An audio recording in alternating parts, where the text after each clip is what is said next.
एक बार भगवान वन में गऊ चुगा रहे थे और उसी समय गाय बछड़े काली दह का यमुना में पानी पी के, काली दह का पानी पी के सभी मर गए, सभी मर गए।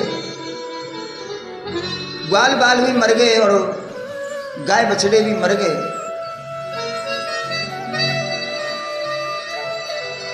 भगवान ने अपनी कृपा दृष्टि से योग माया से सबको जीवित किया, सब जीवित हो गए। और दूसरे दिन गाय चुगाने उसी काली देह पर गए और ग्वाल बालों से बोले, भैया आज तो हम गेंद को खेल खेलेंगे, गेंद को खेल खेलेंगे। है कहीं पे गेंद? श्री दामा बोले, भैया गेंद मुंह पे। श्री दामा की गेंद लई और गेंद खेलने लगे और भगवान ने गेंद में ऐसा इशारा दियो, गेंद जमुना में जाएगी। अच्छा, समझ में आ रही है भाषा कि नहीं? आप आ रही है? ये हमारी शुद्ध ब्रज भाषा है। मैं बहुत कोशिश करता हूं, लेकिन जब कृष्ण चरित्र जब आता है ना तो ब्रज भाषा अपने आप आ जाती है बिना कोशिश करे।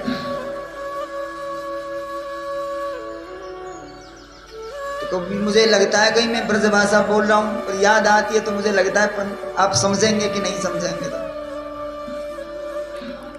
बोलो बाल कृष्ण लाल की।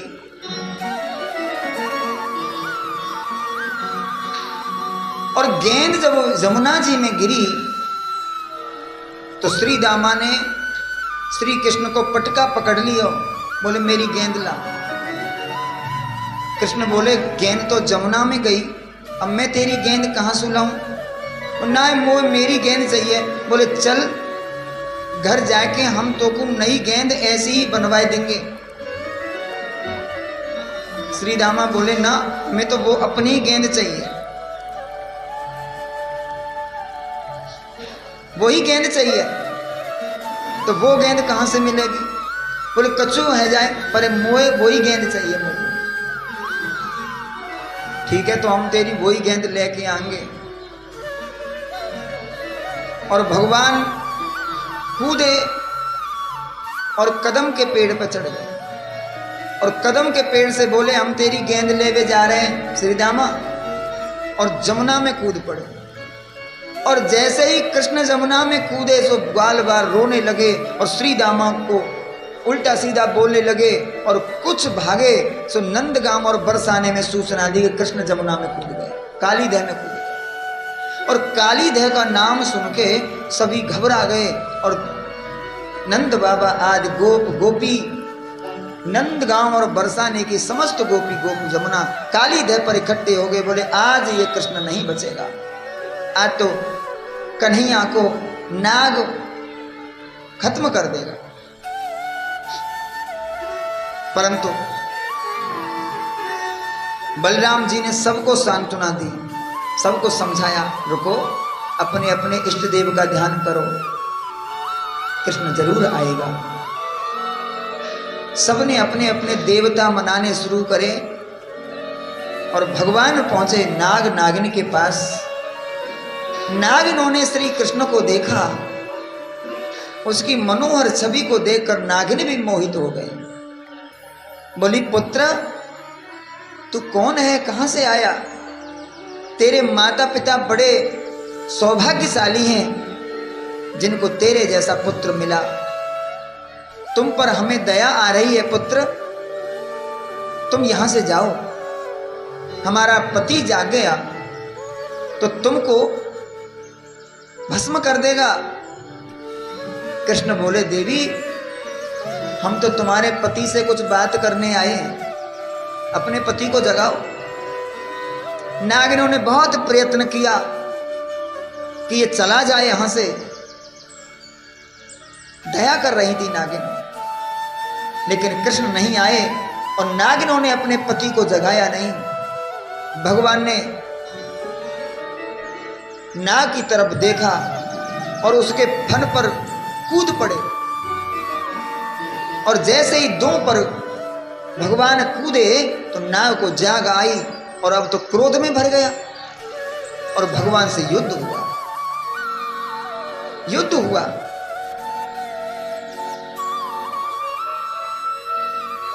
तहस नहस हो गया नाग।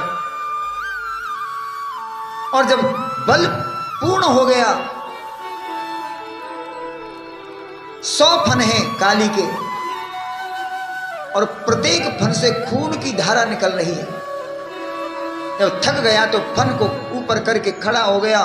इतने पर भगवान ने छलांग लगाई और नाव के फन पर जाके और पूरे ब्रह्मांड का वजन अपने साथ ले लिया। और प्रत्येक 100 फन है काली नाग के, प्रत्येक फन पर भगवान नृत्य करते हैं। और नागिन समझ गई कि अब हमारे पति नहीं बच पाएंगे। ये कोई साधारण बालक नहीं है। और नागिनों ने भी जब भगवान के श्री चरणों में चिन्ह देखे, शंख चक्र गदा पद्म षटकोण अष्टकोण त्रिकोण, सब आकाश पृथ्वी, ये सब 48 चिन्ह होते हैं भगवान के पैरों में। कितने? 48 चिन्ह होते हैं, 24 इस पैर में और 24 इस पैर में। जैसे भगवान के 48 चिन्ह होते हैं, वैसे माता सीता के, राधा रानी के भी होते हैं, दुर्गा माता के भी होते हैं। परंतु अंतर होता है, जो चिन्ह भगवान के सीधे पैर में है वो राधा रानी के खब्बे पैर में है, और जो भगवान के खब्बे पैर में है वो राधा रानी के सज्जे पैर में है। बस इतना अंतर है। बाकी 48 चिन्ह वही चिन्ह राधा के भी हैं, कृष्ण के भी हैं, सीता जी के भी हैं, राम के भी हैं, दुर्गा के भी हैं। कोई भी नागिन समझ गए कि ये कोई साधारण बालक नहीं है, ये तो ईश्वर है। और नागिनों ने स्तुति गाई भगवान की। अनुग्रहोऽयं भवतः कृतो हि नो दंडो सतां ते खलु कल्मषपाशापः यद्दण्डसूकत्वो ममुष्य देहिनः क्रोधोऽपि तेनोग्रह एव सम्मतः न नाकपृष्ठं न च सार्वभौमं न पारमेष्टं न रसाधिपत्यं न योग सिद्धि पुनर्भवं वा वाञ्छन्ति यत्पादरजः प्रपन्नाः। हे भगवान, आप हमारे ऊपर अनुग्रह करो। आप दंड देने के अधिकारी हैं, अवश्य हैं, परंतु जितना अपराध हमारे पति ने आपके प्रति किया है उतना दंड तो आप दे चुके। देखो, इसके फन से खून की धारा बह रही है, इतना ही दंड बहुत है। आप तो संसार के माता पिता हैं, आप जगत पति हैं, जगत पिता हैं, जगत माता हैं। त्वमेव माता च पिता त्वमेव, त्वमेव बंधु च सखा त्वमेव, त्वमेव विद्या द्रविणं त्वमेव सर्वं मम देव देव। आप माता पिता हैं, और माता संतान चाहे जितना बड़ा अपराध कर दे,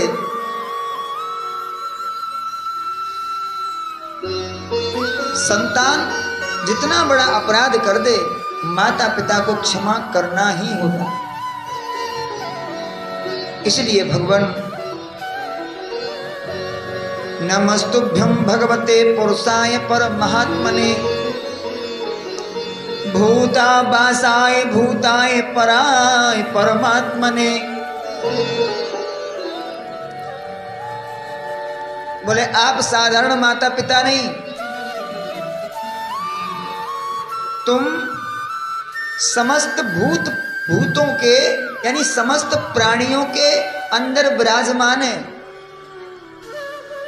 तो कोई प्राणी अगर कोई अपराध करता है तो उसके दोषी आप भी हैं, क्योंकि आप बैठे हैं।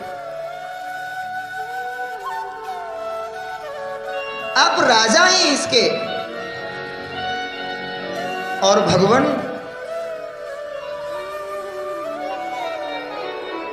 राजा के लिए भी प्रजा संतान की भांति होती है। इसलिए न्याय कहता है अपराध सकृत भर्या सोडभ्य स्वप्रजाकृत। न्याय कहता है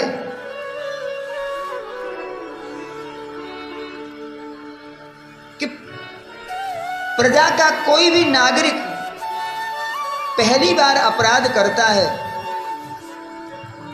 तो उसका अपराध क्षमा करने के लायक होता है। उस राजा को पहला अपराध क्षमा कर देना चाहिए अपने नागरिक का। भूल से हो गया कोई बात नहीं, लेकिन आगे से मत करना। और ये हमारे पति का पहला अपराध है, इसलिए आप हमारे पति पर कृपा करें। भगवान नहीं उतरे, नृत्य करते रहे। अंत में नागिन बोली स्त्रीणाम न साधु शोचान्नम पति प्राण प्रदीयताम। नागिन अंत में बोली भगवान एक बात बताओ, नाग ने तुमसे युद्ध किया, लड़े हमारा जो पति नाग है वो लड़ा आपसे, ये अपराध है इसका और इसको दंड दो। यदि आप इसको क्षमा नहीं कर सकते तो मत करो, दंड दो। परंतु हमको किस बात की सजा मिल रही है? हमने तो तुम्हारा अब कोई अपराध नहीं किया था ना, हमें किस बात की सजा? भगवान बोले तुमसे क्या मैं कुछ बोल रहा हूं? आपसे तो कुछ कहा नहीं। अरे बोले जब पति को मार दोगे तो फिर हमारा क्या? पति के बिना पत्नी का जीवन क्या नीरसता भरा होता है, उदासी भरा होता है। आप जानते हो पति के बिना और वैधव्यता का कलंक लेकर हम इस संसार में कैसे जिएंगे? इसलिए हमारे पति का अपराध की सजा हमको मत दो। हम आपसे झोली फैलाकर अपने पति के प्राणों की भीख मांगते हैं। इतना कहा भगवान नाव के फन से नीचे कूद पड़े और बोले जाओ, तुम्हारे पति के प्राणों की भीख हमने दे दी। नागिनों ने कहा अपने पति से कि तुम क्षमा मांगो भगवान से। नाग बोला क्यों मांगू? मेरा अपराध क्या है? ये बड़ा अद्भुत संवाद है नाग और भगवान। मेरा अपराध क्या है? भाई क्षमा वो मांगे जो अपराध करे, मेरा अपराध क्या है? भगवान बोले तेरा अपराध नहीं है, तू इस जमुना में रहता है, तेरे द्वारा असंख्य जीवों की हत्या हो गई। ये पाप नहीं है, ये अपराध नहीं है। मेरे प्रिय गाय बछड़े ग्वाल बाल सभी इस तेरे विष से विषाक्त इस जमुना जल को पीकर मर गए। यदि वहां मैं न होता तो उनके प्राण वापस कैसे आते?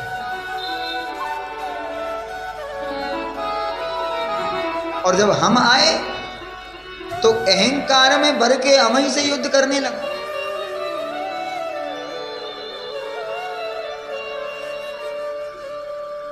और तो और इस काली दह के ऊपर से कोई पक्षी उड़ के जा रहा हो तो ऐसी फुसकार मारे, जल से फन निकाल के सो ऊपर से ही भूज दे उसको। पानी में आने की तो बात अलग है, ऊपर से भी उड़ के नहीं जाने देता किसी पक्षी को। ये अपराध नहीं है। नाग बोला ये अपराध मेरा नहीं है। तो एक बात बताओ, भवान ही कारणम तत्र सर्वज्ञो जगदीश्वरः अनुग्रहं निग्रहं वा मन्यसे तद्विदेहिनः। हे भगवान, एक बात बताओ, इस सृष्टि को किसने बनाया? भगवान बोले मैंने। हम नागों को किसने बनाया? बोले मैंने। हम नागों में तामस गुण किसने दिया? बोले मैंने। हम नागों में जहर किसने दिया? बोले मैंने। बोले जब सब कुछ तुम ही ने किया है तो फिर हमारा अपराध कैसे हो गया? इस सृष्टि में तुमने जहां कोयल को बनाया, जहां तोते को बनाया, लोग पालते हैं, और हमको इतना खतरनाक बना दिया, हमारे में तामस गुण दिया। थोड़ा सा किसी को हम देखे तो तुरंत हमें फुसकार मारनी पड़ती है, क्योंकि तामस है, हमारा जो गुण है वो जाता नहीं। ये आपने क्यों दिया? ये अहंकार, ये क्रोध क्यों दिया हमें? आपने हम में जहर क्यों दिया? यदि हमारे अंदर जहर न होता तो लोग शायद घर में पालते हमको। आज हम किसी के दरवाजे पर चले जाएं तो देखते ही शोर करता है, लाठी लाओ सांप आ गया, लाठी लाओ सांप आ गया। इतनी नफरत हमें इस संसार से मिल रही है। ये अपराध किसका है? क्यों दिया जहर हमारे अंदर?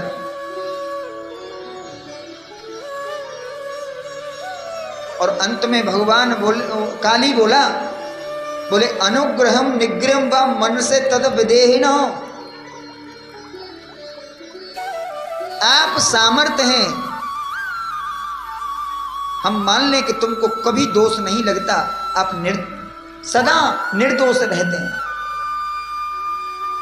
ये भी सब हमारा ही दोष है, फिर भी हम आपसे क्षमा नहीं मांगेंगे। क्यों क्षमा? इसलिए नहीं मांगेंगे कि अगर अपराध किया है तो अपराध की सजा तो मिलनी ही चाहिए।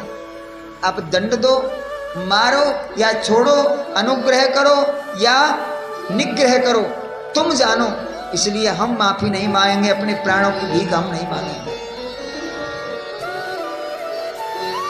भगवान बोले हमने तुमको भीख दे दी, अब तुम ये जमुना छोड़कर चले जाओ, यहां मैं लीला करूंगा। कहां चले जाएं? बोले रमण के द्वीप चले जाओ, हिमाचल में चले जाओ।